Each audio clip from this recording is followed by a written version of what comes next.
Over the past 2 years, the Ohio State House heard testimony to lift the statute of limitations on sexual abuse by an Ohio State University doctor.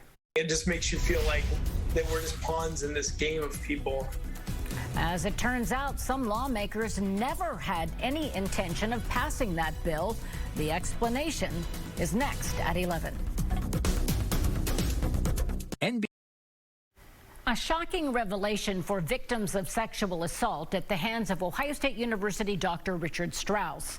After waiting 2 years for state lawmakers to take action on House Bill 249 to suspend the statute of limitations and allow their legal claims against OSU to move forward, the House Majority Leader admits the bill was kind of a sham. In an email to one of the victims, Republican leader Bill Seitz said, "I do not support a resurrection of HB 249 because all along," he says, House Bill 249 was intended to apply pressure to Ohio State to come to the table and make meaningful settlement offers.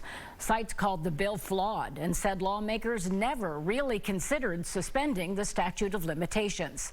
The victims tell me, though, they are not giving up on changing the law, especially since the judge who dismissed their claims pointed out that state lawmakers have always had the power to change the statute of limitations, just not the will. Our legal system failed you.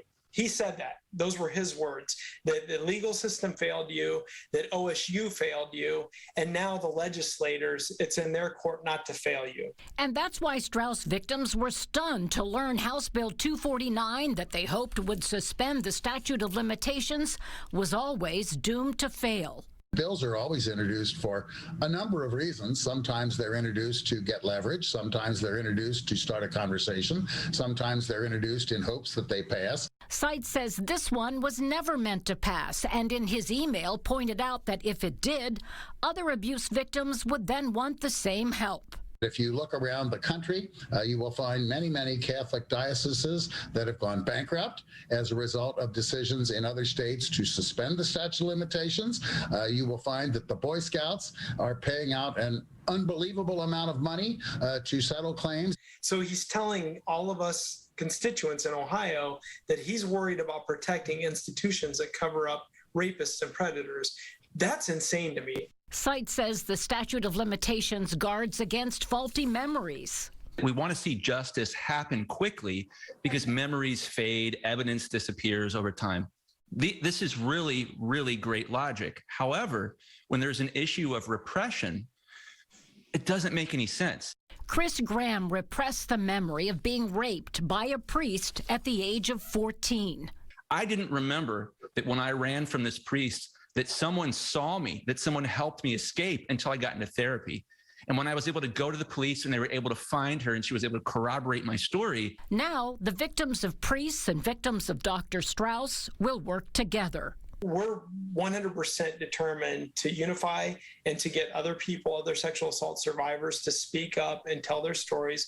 And we're going to demand that these lawmakers listen to us. They're trying to unify sexual assault victims from all over the state to put pressure on the State House. Sure. Do you think that's going to be effective? No. This isn't an opportunity for politics right now. This is an opportunity to prevent one of the worst crimes on the face of the planet from happening here in Columbus to our children. And I'll have more with the assault survivors and more from Representative Seitz Sunday morning at 10 on The Spectrum.